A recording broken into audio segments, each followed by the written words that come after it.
April 1945. The rain fell in steady sheets across the prisoner-of-war camp outside Rheims, drumming against the canvas roofs of medical tents that had been erected in haste.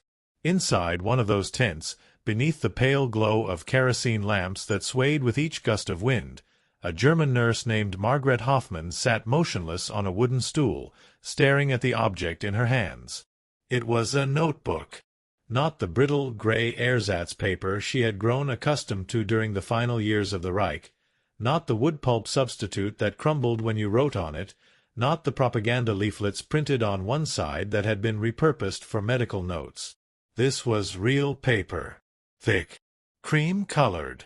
The pages turned smoothly beneath her calloused fingers, each one blank and ready, sturdy enough to hold ink without bleeding through. She pressed her thumb against the edge of the cover, felt the texture of cloth binding, and something inside her chest constricted. She could not cry. She had forgotten how. But the weight of that notebook in her hands felt heavier than any artillery shell she had ever helped extract from a soldier's body. Across the tent, 3 other nurses sat in similar silence, each holding an identical notebook, each staring at it as though it were an artifact from another world. Because in many ways it was. For 4 years, they had written their medical reports on the backs of requisition forms, on torn strips of bandages when paper ran out entirely, on the margins of outdated training manuals. They had used charcoal when pencils vanished. They had memorized patient information because there was nothing left to write it down on. And now, in the hands of their captors, they had been given real notebooks. American notebooks. One for each of them. Without question. Without rationing. As though paper were as plentiful as air. Margaret turned the first page. The rain continued its steady percussion against the tent roof. Somewhere outside, American soldiers laughed over a card game, their voices carrying through the damp night air with a carelessness that seemed almost obscene. She listened to them, pen hovering above the page, and realized she did not know what to write. 4 years, every word had been measured, every sentence calculated for efficiency because paper was a strategic resource more precious than morphine. Now she had 60 blank pages, and the freedom paralyzed her. This was not supposed to be how defeat felt. The German nurses who found themselves in Allied custody in the spring of 1945 had not expected mercy. They had certainly not expected abundance. The propaganda they had absorbed throughout the war years painted a consistent picture of their enemies. The Americans were a mongrel nation, culturally bankrupt, militarily amateurish, decadent, and weak. The Soviets were barbarians. The British were exhausted. Germany, they had been told, was fighting a war of survival against forces that would show no quarter, that would rape and pillage and destroy if given the chance. The nurses had treated soldiers who whispered these fears as they died. They had evacuated hospitals ahead of advancing Allied forces, burning records, abandoning equipment, fleeing eastward or westward depending on which enemy seemed less terrifying. When capture came, many expected execution. At minimum, they expected brutality.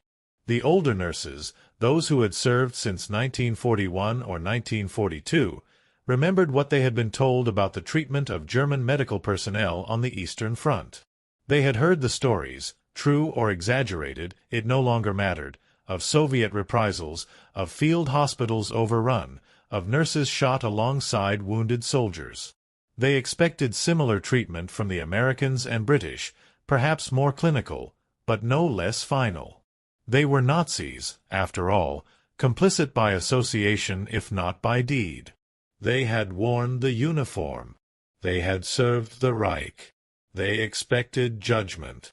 Instead, they were given notebooks.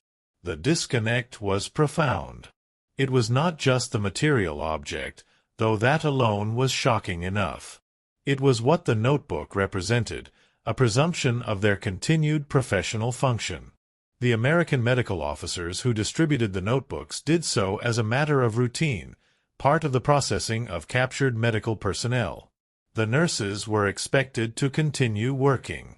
They were expected to document patient care.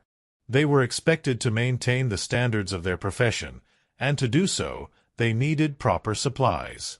The Americans provided those supplies not as a reward, not as a gesture of magnanimity, but as a baseline assumption of what medical work required. The abundance was not celebrated. It was ordinary. This ordinariness was the most disorienting aspect of all.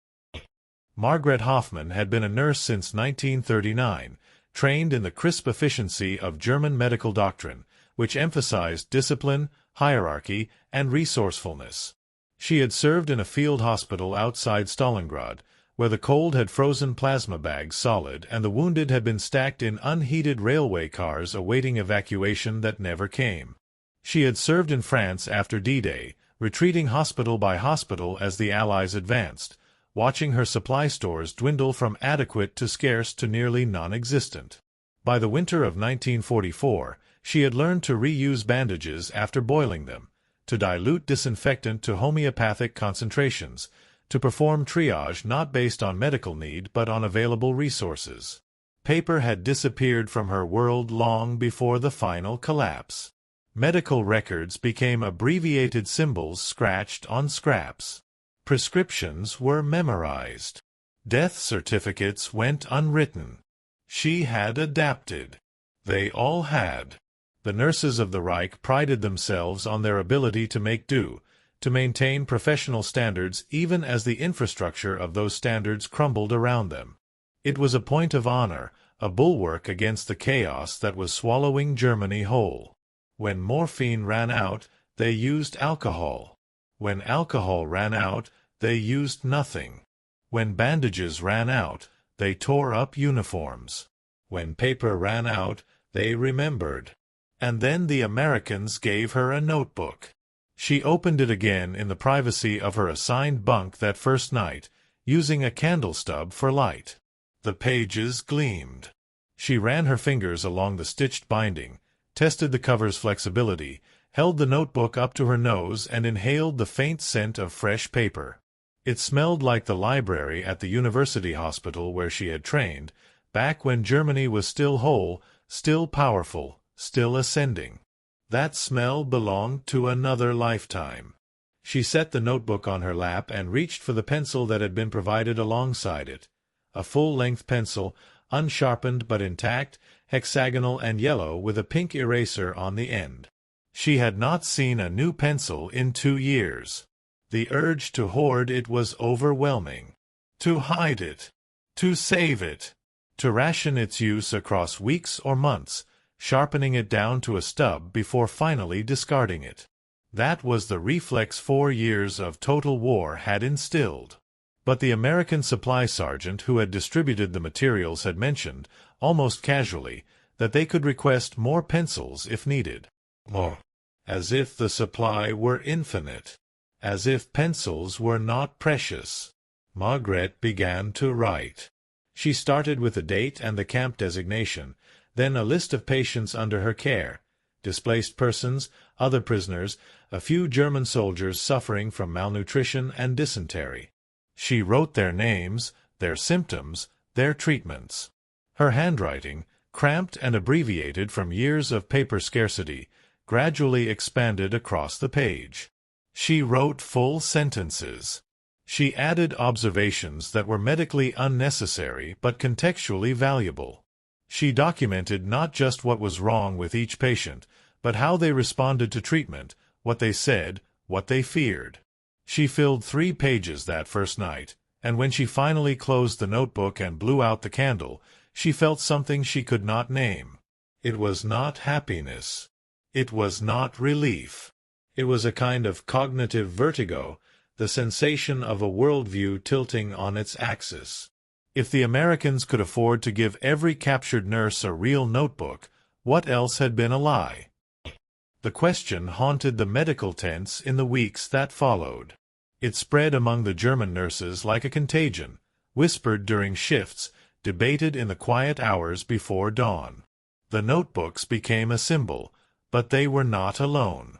There were other signs, other abundances that defied explanation. The American field kitchens produced food in quantities that seemed almost offensive: white bread, canned vegetables, powdered milk, coffee, meat at nearly every meal. The German nurses, subsisting on the same rations as the prisoners they treated, found themselves gaining weight. They had not been adequately fed in months, some in years. Now they ate until they were full, and the food kept coming. One nurse, a woman named Ilse Kramer, who had served in a hospital train evacuating wounded from the Ruhr pocket, stood in the mess line one morning and stared at the tray of scrambled eggs being served. Real eggs. Not the powdered substitute, not the ersatz mixture of God knew what that had passed for eggs in the final months of the Reich.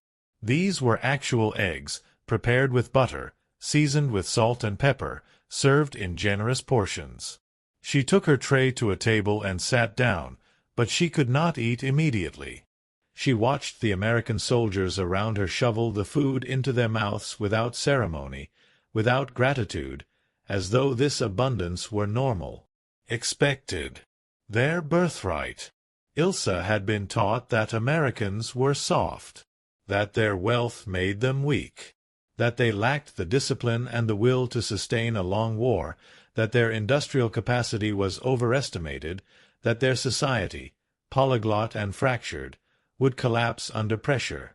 She had believed these things not because she was a fanatic, but because they were repeated so often and by such authoritative sources that disbelief seemed irrational.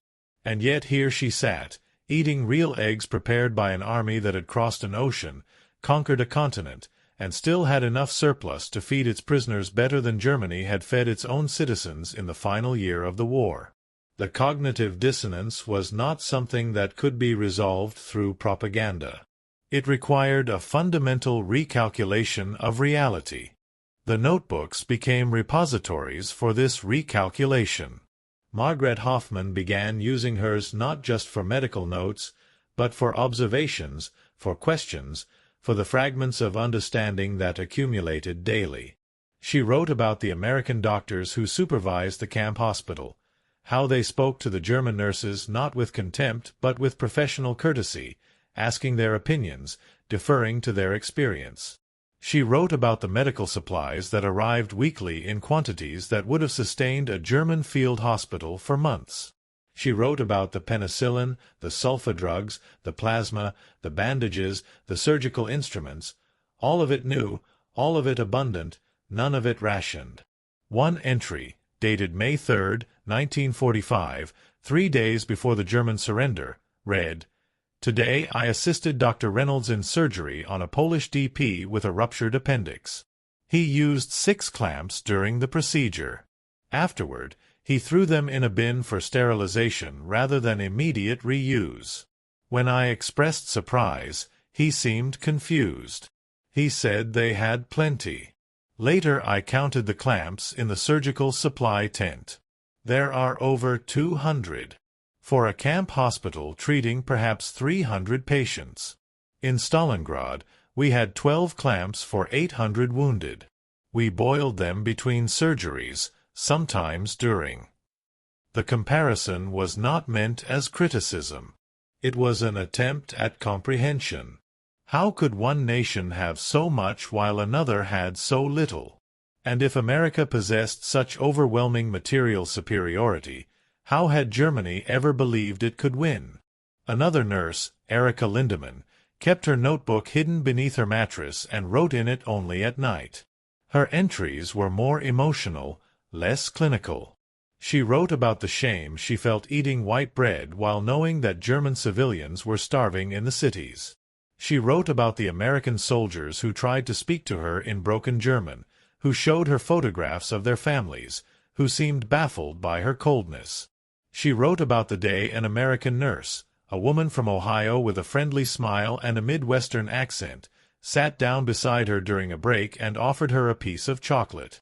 Real chocolate, not the bitter substitute that had been rationed since 1943. Erika had refused at first, pride overcoming hunger, but the American woman had simply left the chocolate on the bench between them and walked away. Erica had stared at it for 5 minutes before finally picking it up and eating it. She had not tasted real chocolate in 3 years.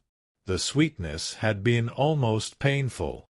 That night she wrote, "They do not hate us. I do not understand why they do not hate us." The question of hate, or its absence, became central to the nurses' evolving understanding of their captors. They had been conditioned to expect retribution. The Reich's propaganda had assured them that the Allies, particularly the Americans with their significant Jewish population and their mongrel racial composition, would exact revenge for German atrocities.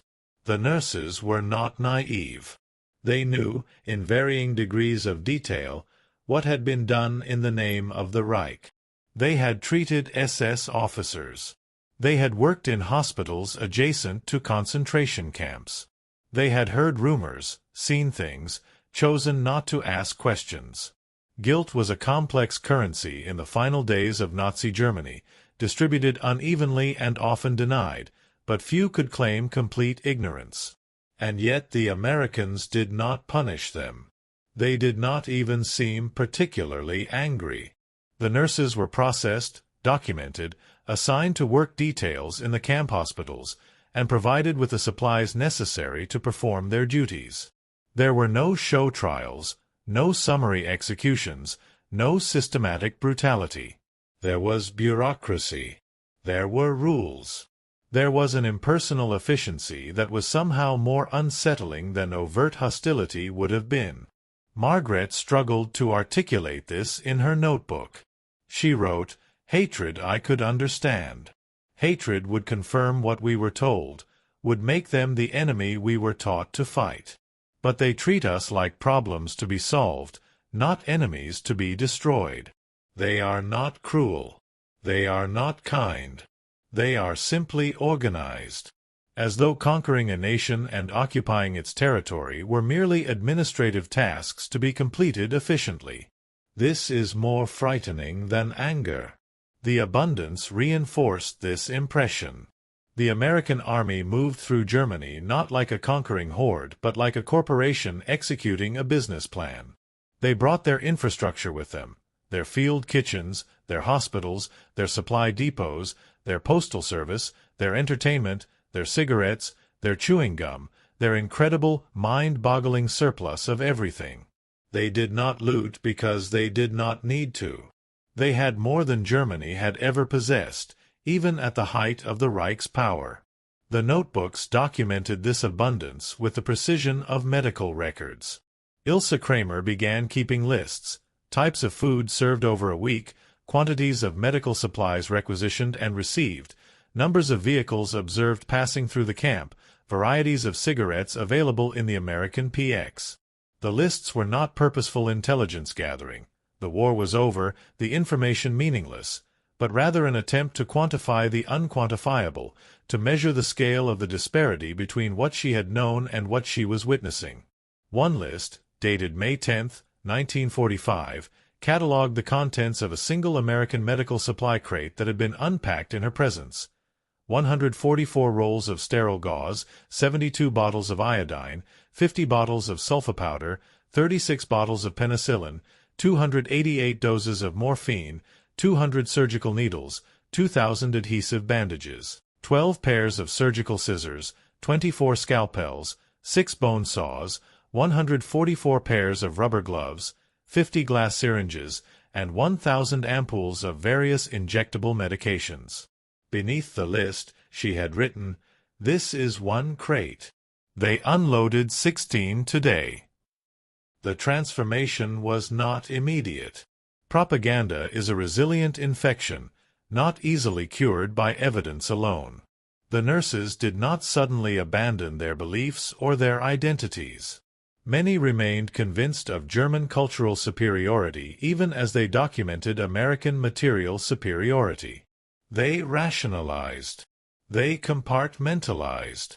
They told themselves that abundance was not the same as civilization, that wealth was not equivalent to virtue, that a nation could be rich and still be barbaric.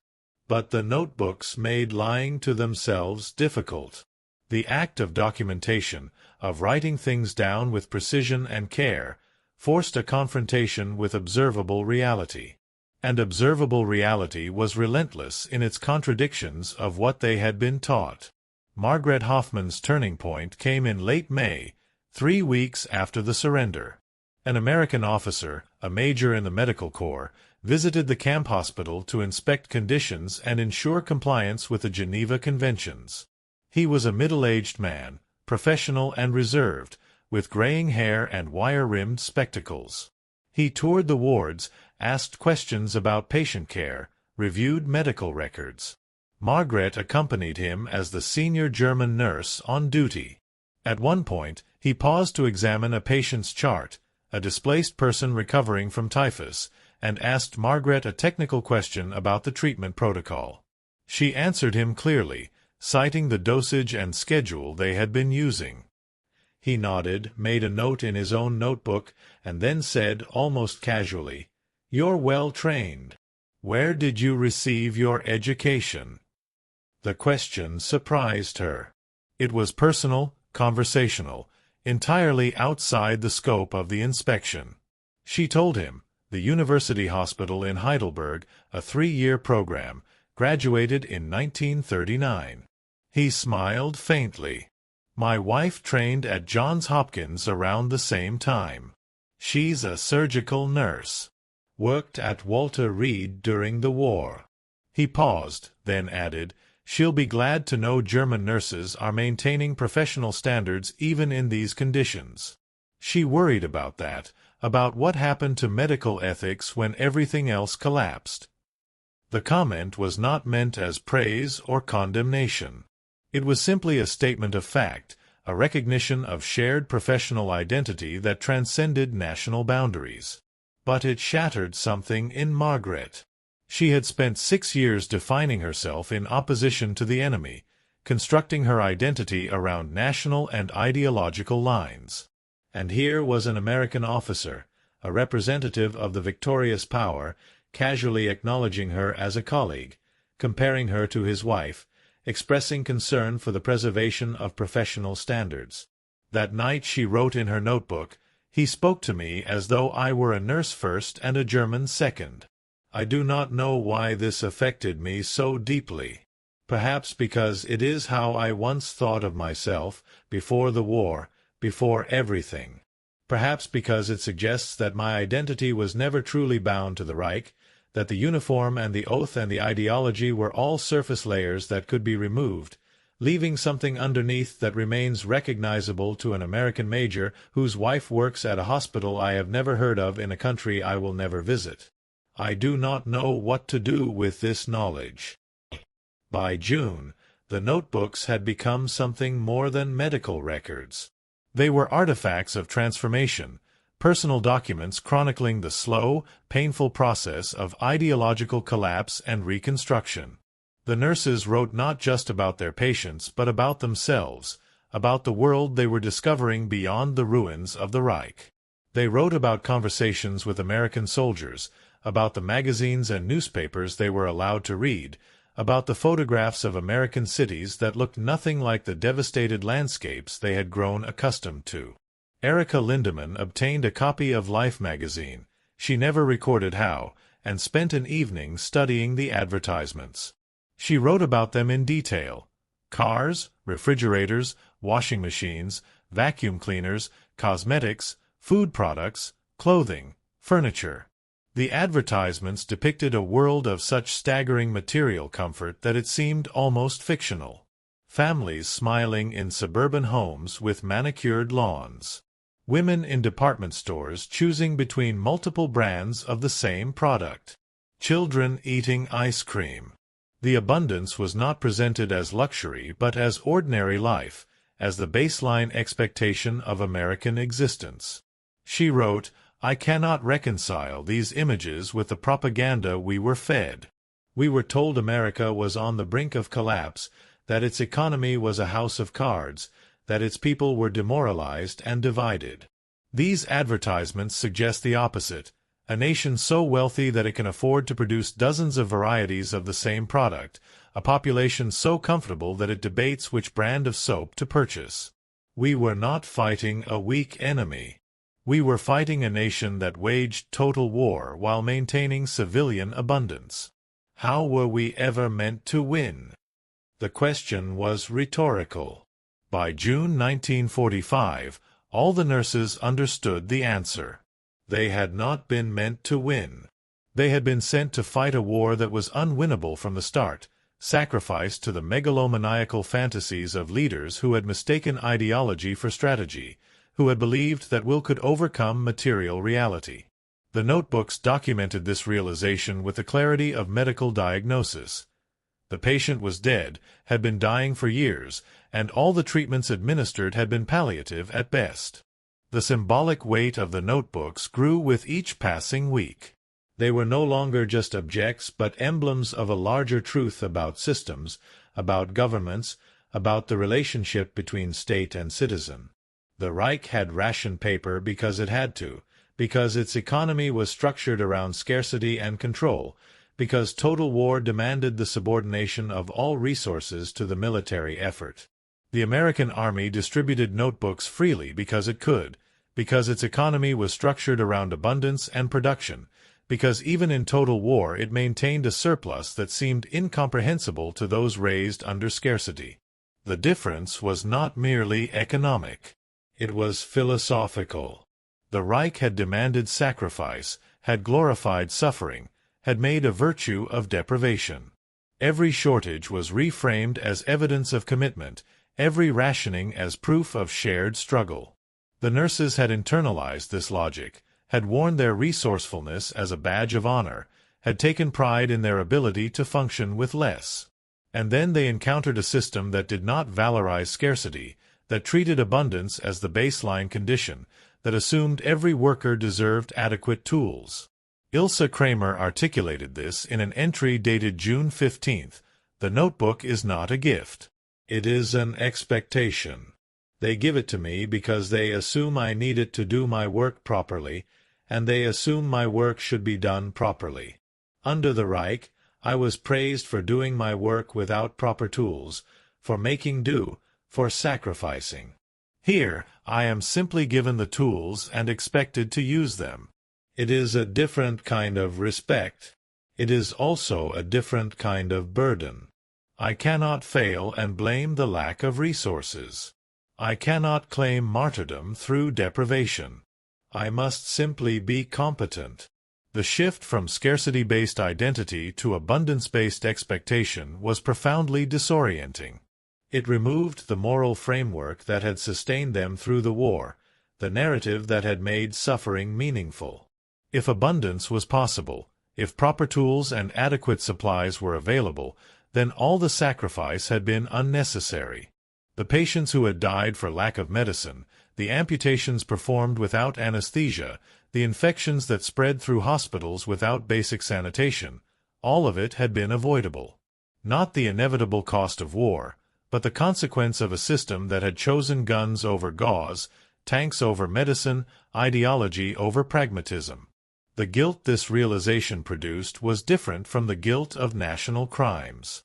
It was the guilt of complicity in a failing system, of having believed the lies, of having taken pride in endurance when endurance itself was a symptom of systemic failure.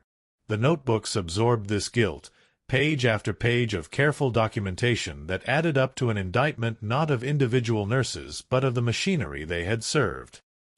By July, as the occupation solidified and the immediate chaos of surrender gave way to the longer project of reconstruction, the camp hospital began to integrate German medical personnel more fully into Allied medical operations. The nurses were no longer prisoners in any practical sense, though technically their status remained that of POWs. They worked alongside American and British nurses, attended the same briefings, used the same supply depots. The notebooks went with them, now filled with entries that blended German and English terms, that documented a gradual cross-pollination of technique and knowledge. Margaret Hoffman found herself, improbably, training a young American nurse fresh from the States on the treatment of typhus. The American had theoretical knowledge but no practical experience. Margaret had treated hundreds of cases. They worked together for a week, and by the end of it, the American was calling her by her first name and asking her opinion on matters entirely unrelated to medicine, what it had been like in Germany before the war, whether she had family, what she planned to do now. The intimacy was unexpected and uncomfortable, but also strangely healing. In her notebook, Margaret wrote about the American nurse. Her name is Dorothy. She is 23 and comes from a place called Minnesota, which she describes as very cold and full of lakes. She shows me pictures of her family farm. They grow wheat and corn. She has 3 brothers, all of whom served in the military. One was killed in the Pacific. She tells me this matter-of-factly, not seeking sympathy, just stating a fact. She does not blame me for her brother's death. She does not seem to blame anyone. She says the war is over and now we have to clean up the mess. She approaches nursing the way she describes farming, as work that needs doing, important but not glamorous. I find this attitude both admirable and alien. She has no sense of tragedy, no appreciation for martyrdom. She simply does her job competently and goes off duty to play cards and write letters home. I do not know if this is American pragmatism or American shallowness. Perhaps there is no difference. The observation was revealing. The nurses from the Reich, trained in a culture that valorized tragic grandeur and operatic suffering, struggled to comprehend the American approach to war and work, efficient, pragmatic, unromantic. The Americans treated the war as a problem that needed solving, not as an existential drama or a test of national character. They brought overwhelming force to bear, solved the problem, and moved on to the next task. There was no mysticism, no poetry, no sense of glorious sacrifice. Just logistics and industrial capacity and a workmanlike determination to get things done. The notebooks documented this cultural collision with the attention of anthropologists. The nurses noted how American soldiers discarded equipment that German soldiers would have repaired and reused. They noted the casual waste, the half-eaten meals thrown away, the cigarettes smoked halfway and then crushed out. They noted the complaints. American soldiers complaining about the food, the accommodations, the boredom, as though these minor discomforts were legitimate grievances even in the wake of total victory. The complaints seemed almost sacrilegious to women who had endured Stalingrad, but they also revealed something fundamental about the American system. It assumed that soldiers deserved comfort, that their well-being mattered, that they were citizens in uniform rather than instruments of the state. August brought the news of Hiroshima and Nagasaki, and with it a new layer of cognitive vertigo. The nurses gathered around a radio in the camp hospital, listening to reports of a weapon so powerful it had obliterated entire cities in single strikes. The scale of destruction was almost abstract, incomprehensible. But what struck the nurses more than the weapon itself was what it represented. America had fought a 2-front war across 2 oceans, had defeated Germany and Japan simultaneously, and had still possessed enough scientific and industrial capacity to develop an entirely new category of weapon. The disparity was not merely significant. It was absolute. Ilse Kramer wrote, "We were told we were fighting for survival." Perhaps that was true. But we were fighting for survival against a nation that was barely trying. America defeated us with a fraction of its capacity, while also defeating Japan, while also maintaining civilian prosperity, while also developing atomic weapons. If they had truly mobilized, if they had fought with the desperation we brought to the war, the conflict would have ended in 1943. We were not beaten by a superior enemy. We were casually swatted aside by a giant that had more important things to do. The bitterness in the entry was unusual for Ilse, who tended toward clinical detachment. But the atomic bomb stripped away the last vestiges of ideological comfort. There could be no rationalizations about fighting spirit or cultural superiority or moral fortitude. The war had been a contest of systems, and the democratic, capitalist, pluralistic American system had produced wealth and power on a scale that the totalitarian, autarkic, racially pure German system could not even approach. The notebooks recorded this realization in different ways across dozens of personal accounts, but the conclusion was universal. They had believed a lie, and the lie had cost everything. In September, the camp hospital began processing nurses for release. The war had been over for 4 months. Denazification interviews were conducted, paperwork processed, travel permits issued. Most of the nurses would return to Germany, to cities that no longer existed, to families that were scattered or dead, to a country that had been divided and occupied. The future was uncertain, frightening, potentially bleak. But they would carry their notebooks with them. Margaret Hoffman sat in the tent the night before her release, reading through the entries she had written since April. 5 months of observations, questions, realizations, transformations. The notebook was nearly full. She had requested a second one from the American Supply Depot, and they had given it to her without hesitation, along with 3 pencils. She would take both notebooks with her when she left, hidden in her small bag of possessions. They were, in a sense, the only things she owned that mattered. Everything else from her previous life, her home, her belongings, her certainties, was gone. But the notebooks remained, physical evidence of her journey from believer to questioner, from servant of the Reich to something else, something not yet fully defined. She wrote a final entry in the first notebook: "Tomorrow I leave this camp and return to Germany, though I do not know what Germany means any more. The country I served no longer exists. The ideology I believed in has been revealed as catastrophic delusion. The certainties I held are now questions. And yet I am still a nurse. That identity remains, perhaps because it transcends nations and ideologies, perhaps because it is rooted in something more fundamental than politics. The Americans understood this. They gave me a notebook not because I deserved reward, but because the work demanded it. They treated me as a professional first and an enemy second. In doing so, they showed me a possibility I had not imagined, that a system could be organized around the assumption of human dignity rather than the glorification of sacrifice. That abundance could be normal rather than exceptional. That democracy, messy and inefficient and unheroic as it appeared, could produce better outcomes than all the soaring rhetoric and iron discipline of totalitarianism.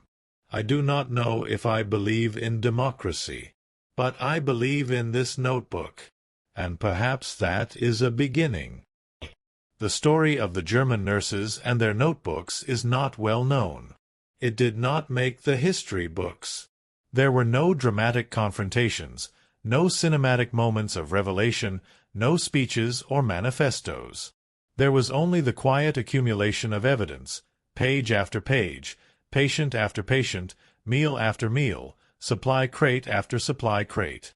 The transformation happened in the margins of history, in the spaces between the grand narratives, in the daily experience of women who had been trained to serve one system and found themselves confronting another. But the story matters precisely because of its ordinariness. The defeat of Nazi Germany was not accomplished solely through military victories or strategic decisions. It was accomplished through the systematic demonstration of an alternative system's superiority. The notebooks were symbols of that demonstration. They were not propaganda. They were not arguments. They were simply objects, material evidence of a society organized around different principles. A society wealthy enough to be generous, powerful enough to be merciful, confident enough to be pragmatic. The nurses who received those notebooks did not become Americans. Most remained German in identity and culture. But they carried with them, back into the ruins of the Reich, a knowledge that could not be unlearned, that abundance was possible, that systems mattered, that the suffering they had endured was not inevitable but chosen. That knowledge, multiplied across millions of individual encounters between victors and vanquished, would reshape Germany in the decades to come. It would inform the Reconstruction, the new Constitution, the social market economy, the integration into the Western Alliance. The notebooks, in their small way, were part of that transformation. There is a photograph, taken in July 1945, that survives in the National Archives. It shows a group of German nurses at a POW camp hospital, sitting at a long table outside a medical tent. They are writing in notebooks, heads bent, focused on their work. The photograph is unremarkable, easily overlooked among thousands of similar images from the occupation. But if you look closely, you can see the concentration on their faces, the care with which they write, the posture of professionals engaged in meaningful work. What the photograph does not show is what they are writing. It does not show the questions they are asking themselves, the certainties they are dismantling, the new understandings they are constructing. It does not show the cognitive revolution contained in those pages, the slow unraveling of ideological programming through the accumulation of contradictory evidence. It does not show the future those notebooks represent, the Germany that will emerge from the ruins, shaped in part by women who learned, through the simple gift of paper and pencils, that a different kind of society was possible. The notebooks themselves have mostly disappeared. Some were lost in the chaos of the post-war years. Some were destroyed by their owners, who found the memories too painful or too dangerous. A few survive in archives and private collections, their pages yellowed and fragile, filled with the careful handwriting of women documenting a world in transition. They are historical artifacts now, footnotes to the grand narrative of the war and its aftermath. But for a few months in 1945, they were something more. They were evidence of a truth that totalitarianism could not suppress, that freedom and abundance were not incompatible, that democracy could be strong, that a society organized around human dignity rather than state power could not only survive but flourish. The German nurses wrote that truth down, page after page, in notebooks they could not believe they had been given. And in writing it, they began the long, difficult process of believing it. The rain that fell on the camp in April 1945 eventually stopped. The tents came down. The hospitals were dismantled. The prisoners went home.